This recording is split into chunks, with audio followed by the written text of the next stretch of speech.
What is going on, everybody? Welcome back to another episode of Entrepreneurial Athlete. I'm excited about this conversation today, you all, and I'm honestly excited for you too, because our guest today is going to bring in some phenomenal information and just her journey. I'm excited to myself, of course, learn more about her as well, but y'all are in for a treat today. But for the new people that don't know who I am, my name is Phylesha. I am a business coach where I help entrepreneurials, former athletes that are entrepreneurs, start their business from scratch.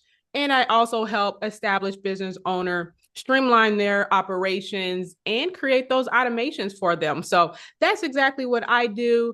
I'm also a former Division I player, and I just love all things sports and business. And so today, getting into our guests, we have Emily, you all, Emily Adams, and anyways, I'm not even going to spoil it for you. Let Emily, please introduce yourself to the people. I'm excited about this one. Thank you so much for having me and allow me to be on this platform. I'm honored and I'm excited to have this conversation, just from an athlete perspective, the business, all of it.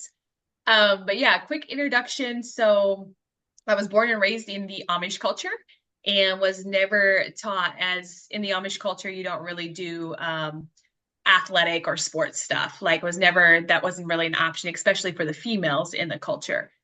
Females are really just there to have babies and that's it. You don't have a career, you're not seen, heard, or respected. Fast forward, I left the culture at 17 in the middle of the night, jumped out of a two-story window and never looked back. And so my journey, I went through a culture shock, ended up getting pregnant with my oldest at 18. I had no idea. I wasn't planning on being a mom, right? Mhm, yeah. And my journey as an athlete really didn't start until I went through a horrible divorce. And it was my boys were 4 and 2. And that's when I started with Spartan races and then also found powerlifting. And that's where I went to Worlds. And that's kind of my journey. And now transitioning into bodybuilding. So that's the fitness side introduction. The business side, so I spent a lot of time in automotive. It was the only industry that would hire me without a GED because I didn't have that. The Amish only go to eighth grade, which is equivalent to a sixth grade education. Okay. So when I left, I got my GED, worked in the automotive industry, and then ended up graduating from Purdue and stayed into my career there. And then fast forward, went into cybersecurity, and then had a spiritual awakening that was like, oh, okay, this is not happening. And Mhm. then transitioned into transformative leadership. With what we do today is we really do operations, cost savings, Okay. and then some business strategy, and then a leadership development side. We take a different approach in leadership development, a mix of self-development tools, corporate tools, and spirituality, and that's how we develop leaders. So that's what we do from a business side. Wow, and we're gonna get into the business side because I'm very intrigued in that, right? But also you mentioned how you said a lot and I want to make sure I capture it, but first you're bodybuilding, right? Like that Currently, yes. that's very impressive. And do you hold a record by any chance or you had at one point? So yes, I did have when I power lifted, I held the squat record, the drug tested squat record. My squat record was at 430 pounds. And I held it for a couple months until another woman broke that record. So Oh yeah. my gosh. The first thing I thought about when you said that was so my husband, we're fitness people too. Well, not to your degree, but we go to the gym. And he's like, man, I cannot get my squats together. I only squat maybe like 180. Mind you, my husband is a big guy, 6'2". I mean, he's very muscular and all the things. And he's just like, I can't squat. So Emily, I might be hitting you up for some tips because he has been trying to increase his weights on the squats. So yeah, so you might be getting a text from me a little bit later. Hey, I'm open to that. If I can assist, I will give you all the tips and tricks for that. I love it. I love it. Awesome. So, you being an athlete right now, and have seen like the characteristics, the skill sets of being an athlete? Did it transition into you being a business owner? Have you taken that into your business by any chance? Absolutely 100%. Yeah. And what? And Yeah. Go ahead. What was that? oh, there was a lot of characteristics. One, I would say the discipline and the consistency and to continue to show up. I also, when I first started my fitness journey, I dropped 80 pounds and then gained some of it back and then dropped it again. And the discipline to continue to stay on track with nutrition and to train and to show up even when you don't see results has been huge as I take that from fitness and translate it into business because we know business is not an overnight success. You have to keep showing up even when you don't know what's working out or what's not working out because you don't have the data. You just got to keep taking those steps.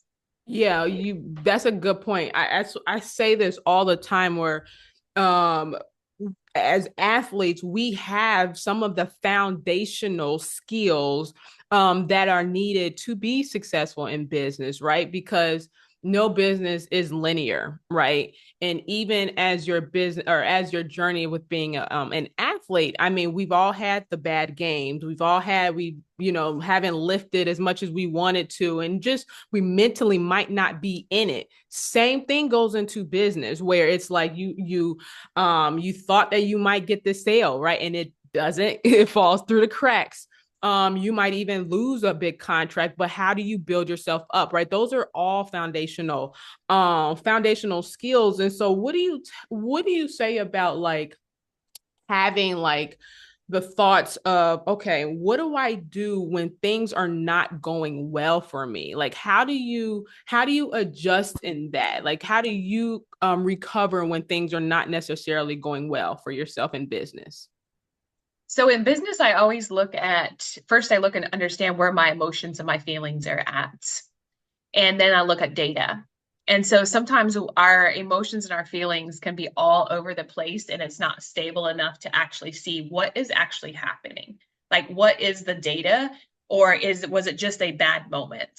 Okay. And this is part of building your skills as a leader in business is staying stable and staying calm when those moments do happen because you're going to have those moments where you think everything's going wrong. But for me it's really staying grounded and staying rooted in my daily practice that I know that keep me grounded and rooted. So regardless of what happens, example, we had went through two hurricanes this last year, Yeah. and they were rough. Like the one day we were out of power for 5 days, but through that time, I knew I could still feel peace. I could still feel, grounded and centered regardless of what happens because I've done the reps, I've done the practice to be that in my business and to also um, in other areas of my life.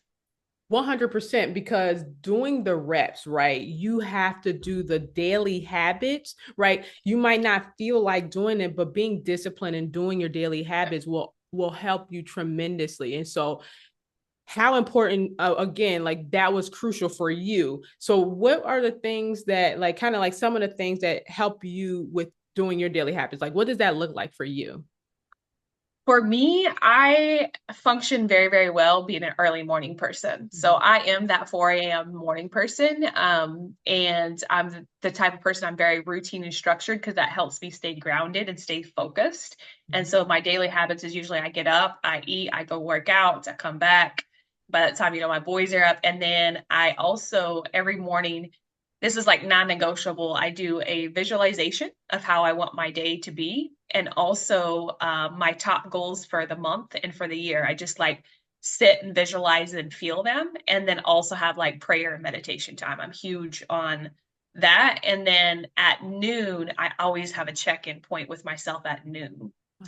And I put alarm on my phone, like check in to see like where's my energy level at, where am I operating from, so Mhm. that way I don't get to the end of the day and I'm like burnt out or I haven't taken a break because sometimes I think being an athlete has also programmed me to be very high performance, Hmm. and you don't always have to operate at a high performance to make progress. Yeah. Yes, it's good, but at the same time, you can't always give your 100% max without taking some rest too. Yeah.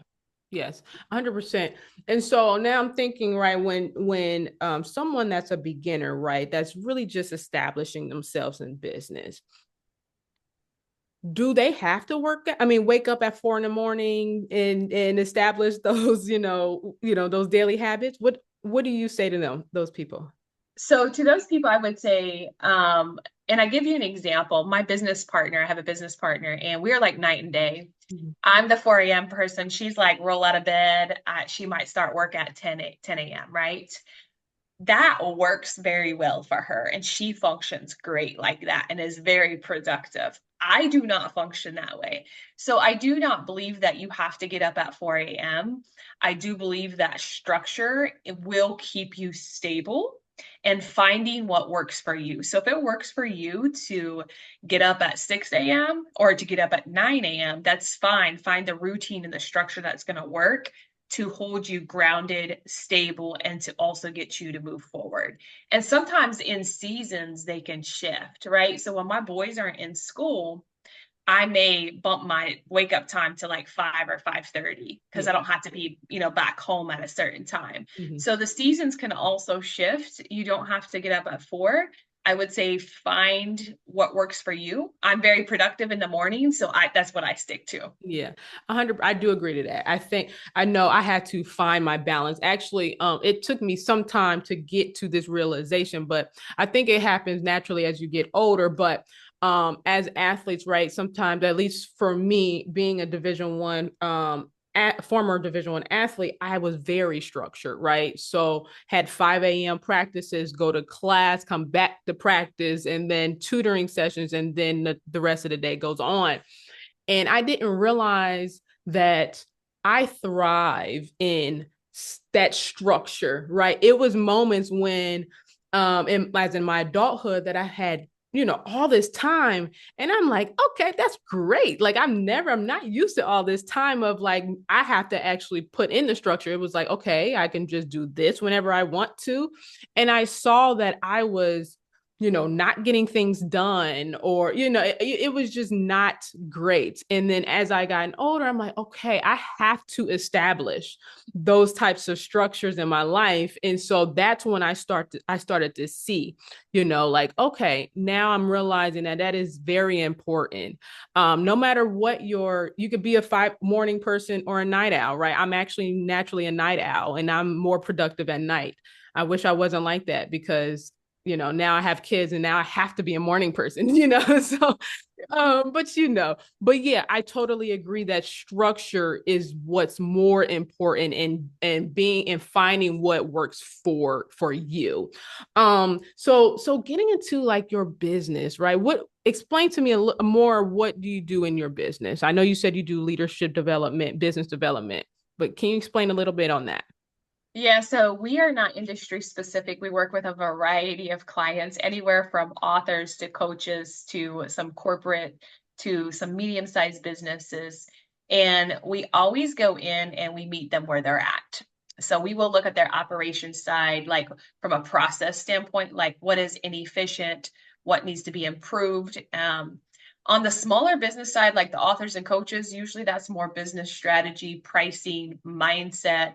We do a lot of pricing and value and mindset because a lot of business owners don't know how to price themselves, or they want to make 7 figures but they have a 5 figure mindset. And Mm. so it's helping them shift that to be able to see their worth and their value, and then to actually, in our leadership, when we teach that, we teach embodiment practices.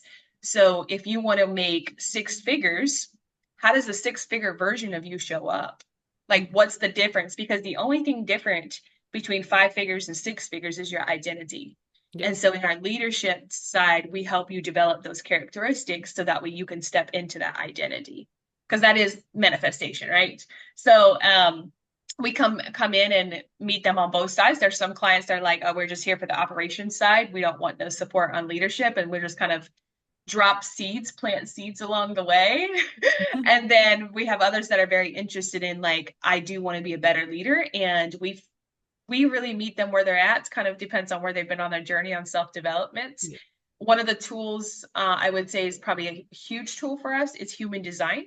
We look at your human design, and because that's helped us as business owners really understanding human design profile lines and then how that really can support you in your business.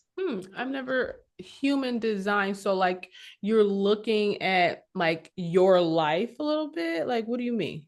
So human design is a tool, and it's kind of a hard tool for me to explain Sorry. but basically it's your design type and kind of like how you operate. So it will tell you your personality. So for example, I'm a manifester with a 4-6 profile. I am very much, I work in a very sprints. I work in sprints and then I take breaks. My Yeah. business partner is a projector. She does not work that way.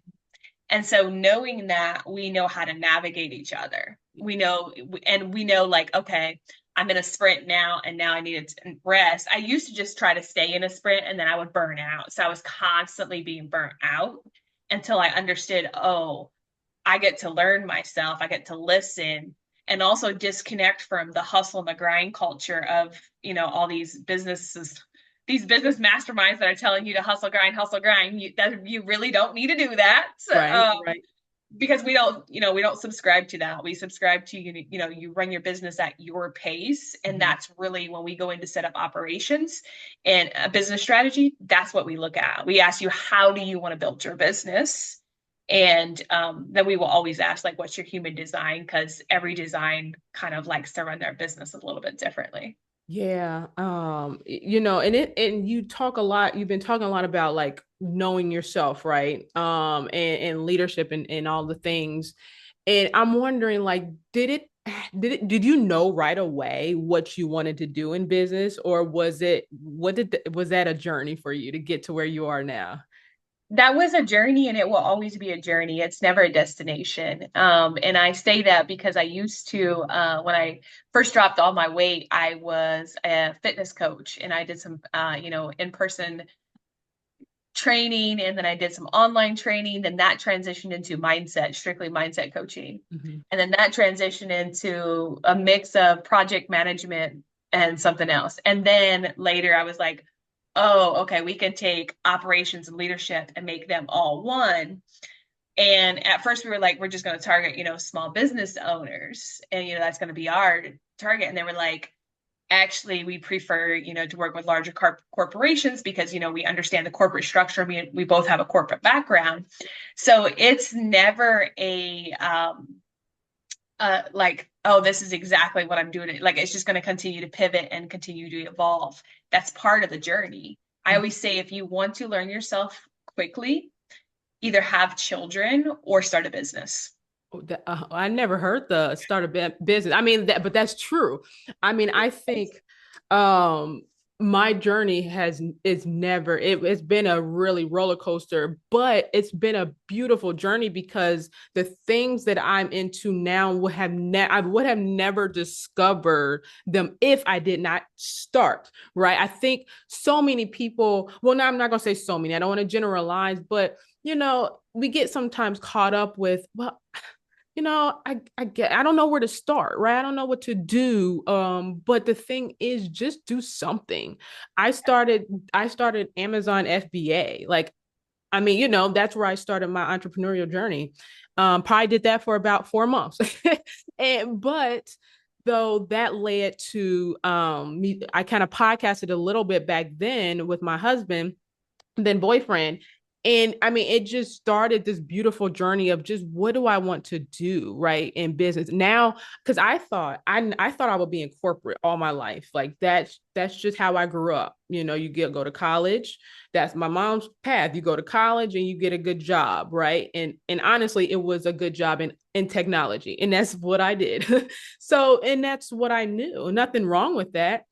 But as you get older, you're like, okay, now I kind of want freedom a little bit, but I didn't know what I wanted to do.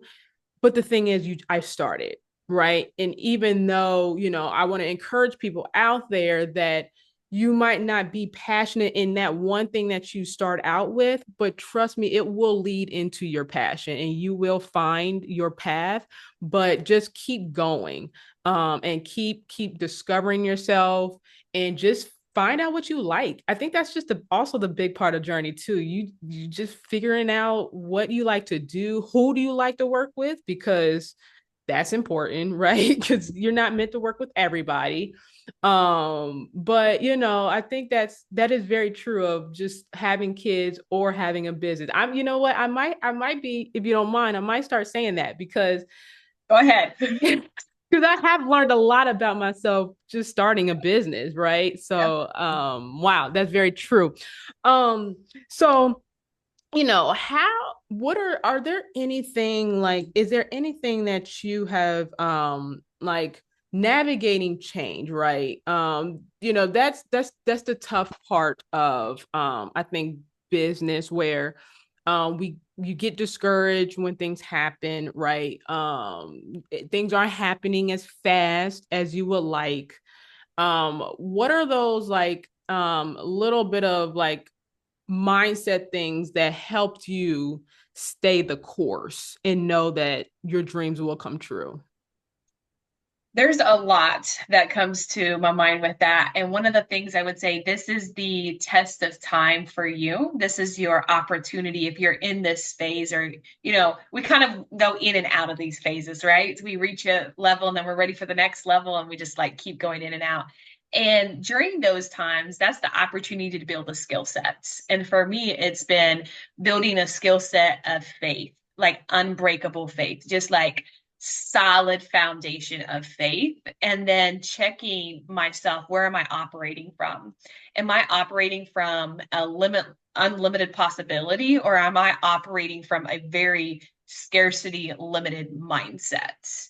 And being able to check myself. And if you're wondering how to do it, it's really easy to do this. I tell a lot of people when they're just starting out, take 5 minutes and write down every single thought that you have, every single thought, no judgment, no shame. It's just strictly for your awareness.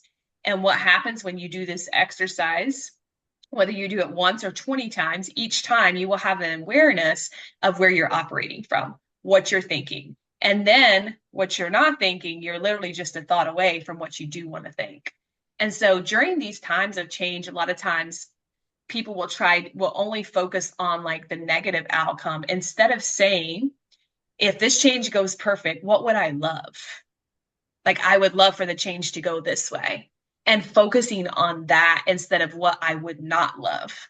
Because it's easier, sometimes for our brain, because we've been conditioned to go the negative route versus, the positive routes. And so it's really checking your mindset and being aware. And awareness, the more that you are aware of, the more that you can shift and change. And I remember thinking, man, I'm never going to get to a point where I'm going to be able to just shift a thought and a belief like that. And now that I'm here, I'm like, whoa, like what happens? But I choose to believe that I can shift and change a belief in an instant. Mm-hmm. And so Mm-hmm. I'm increase my awareness. And of course, there's tons of other tools out there you can do to Yeah. increase your awareness. But the more awareness you have when you're going through change and you're going through a pivot, it's really staying grounded of like, okay, where am I operating out of? Am I grounded, or am I all over the place? Do I need to take some few deep breaths? Yep. And I think that also goes back to what we said earlier is the daily practices, because putting the reps in will build the strong foundation.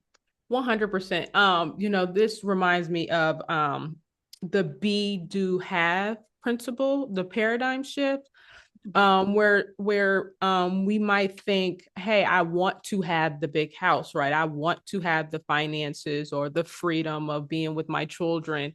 But before we can even have those things, right, we have to become the person mentally, where we have to just mentally, of course, be that person where yes, I know that I am the sorry, let me back up.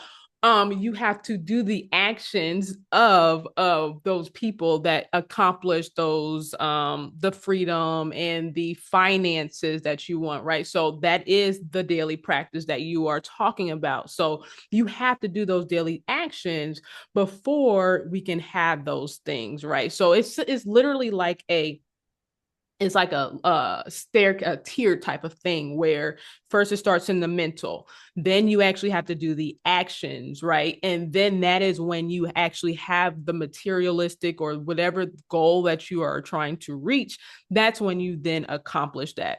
And it took me some time, right, to do that. I mean, to actually think about it that way, because I was very much driven by finances, or hey, the freedom and all. That's all that I was focused on, versus actually, okay, let me take a step back and do what I need to do first, before that even could happen for me. So, so you bring up a very, very good point back by saying, hey, like, first you need to be one self-aware, right? Being aware within yourself.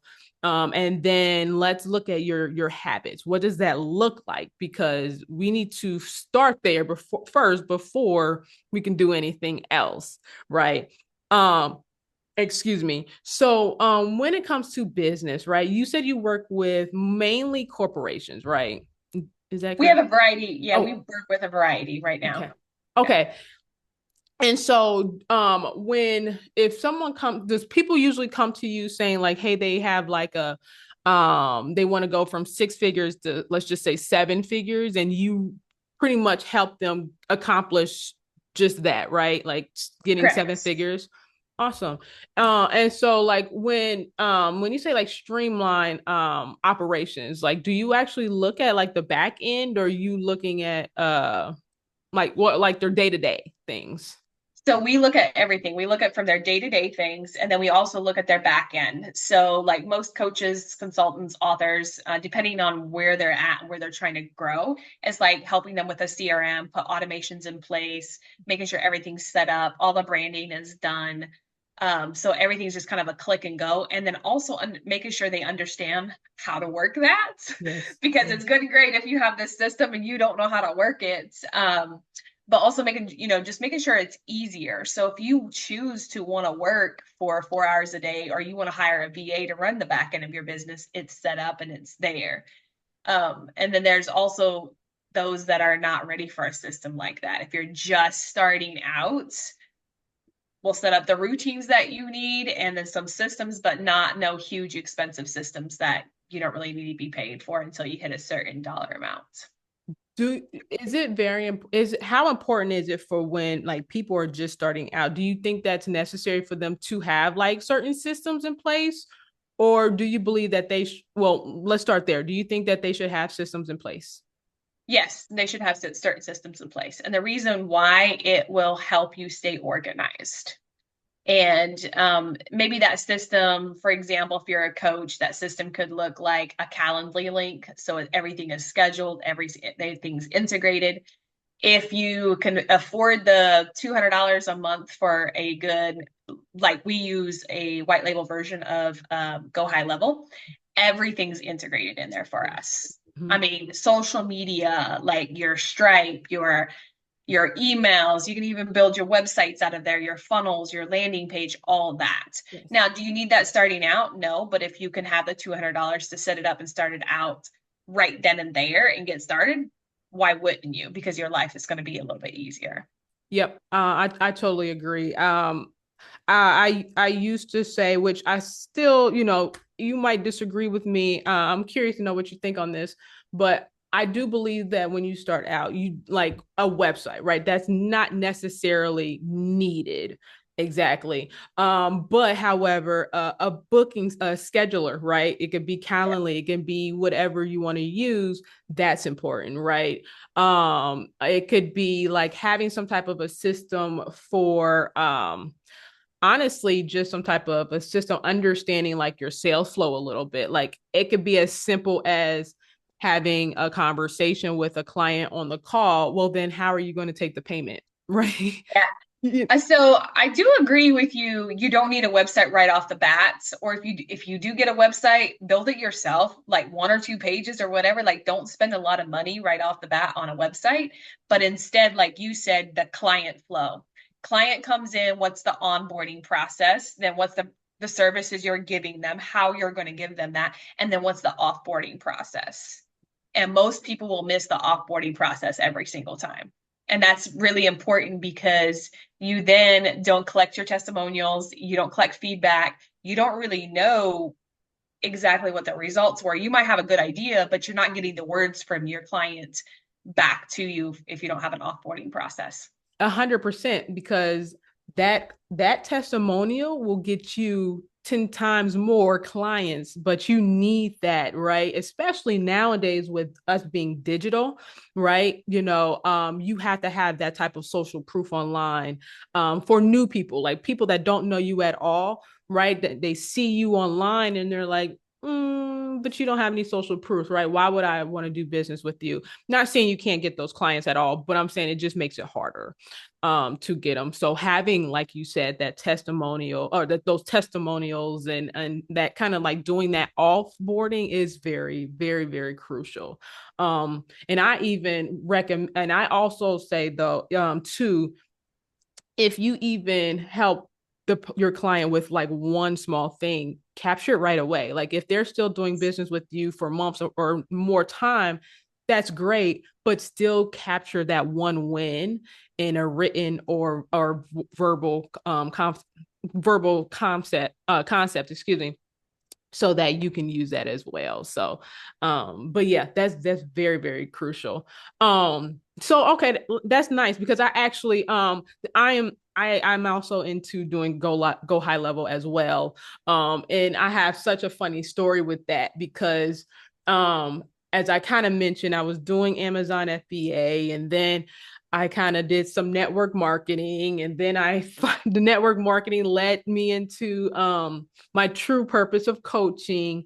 And then it's also coaching and doing some helping other business owners as well, streamlining and their processes and all of that. But what I'm leaning in, or what I want to mention is the app Go High Level, where when I started my coaching business, I was using every app under the sun, like everything. I was using Calendly, I mean Beacons, I mean any app I was probably using for a lot of things for my business. And then I, for some reason, I was very adamant about not using that app for some reason. I don't know, don't ask me why, but then I came across it again and I used it, and I was like, this is, I really like this. And I'm not just pitching Go High Level, but having some type of a all-in-one platform that changed the game for me, honestly. Because as a business owner, we juggle so much, not even like life, and then you adding another layer of business, right? We wear many hats. And so it's really good that you step in as a consultant and really help these people out, because I think business is so lonely, and it's hard already, right? But having some type of a consultant and someone stepping in to say, hey, let me help you out, so that we can streamline some your processes, and automate some things for you. Of course, I know you do more than that, but it's so important. And so what would you say, because I know you have a business partner in your business as well, is community, is that a big factor? Does that help you in your business? How important is that for you? So community for me as a business owner, it's interesting. And I always refer back to my human design. I'm a manifester, so I tend to be lone wolf a lot. Mhm. So community is seasons for me. There are seasons that I will network and I really desire community. And then there's a season also of when I'm birthing and creating, something new, or, I'm doing something different. I really just pour all my energy into that. And I'm like, okay, I'm going to not network or not be in community at this time. However, I will say that community and always continue to build that, whether it's, hey, I'm kind of locked in, but catch me in a month and we can catch back up. I do those types of conversations all the time. Community is huge for a lot of different reasons because somebody else may have a resource or know something that they can support you on or a connection that they may have. So I would say, like, if you are starting out brand new in business and you're like, not sure where, or even if you've never tried community, try it and see what works for you. And maybe it's just, like I said, for me, it's very much season. I'm kind of in a season I know until probably end of February that I won't participate much in community, Yeah. and then I'll be more in community, and then I just kind of phase in and out. I love that. I love that. So, wrapping up here, Emily, one, I do want to say this conversation was very, very beautiful. It really opened my eyes to some things, and I'm really looking forward to people to listen in and hearing your story and all the things. What is your last kind of tips or anything that you want to share? My last tip would be trust yourself, stop consuming content and stop consuming all the books and the podcasts and the course and take action.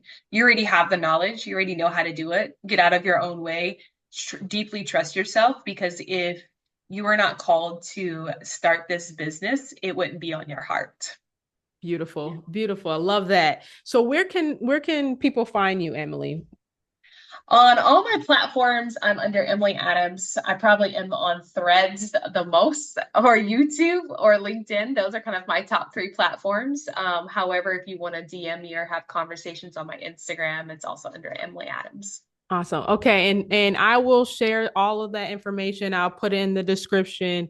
Also will be on the screen as well, so you can contact her for leadership and business development, streamlining your business, helping you get yourself in order, organized, and she can also save you some time, y'all. I'm telling you, do business with Emily. So, again, thank you, Emily, for this conversation. I truly loved it. And for next, I look forward to the next episode of Entrepreneurial Athlete Podcast, y'all. Check you in the next episode. Thank you, Emily.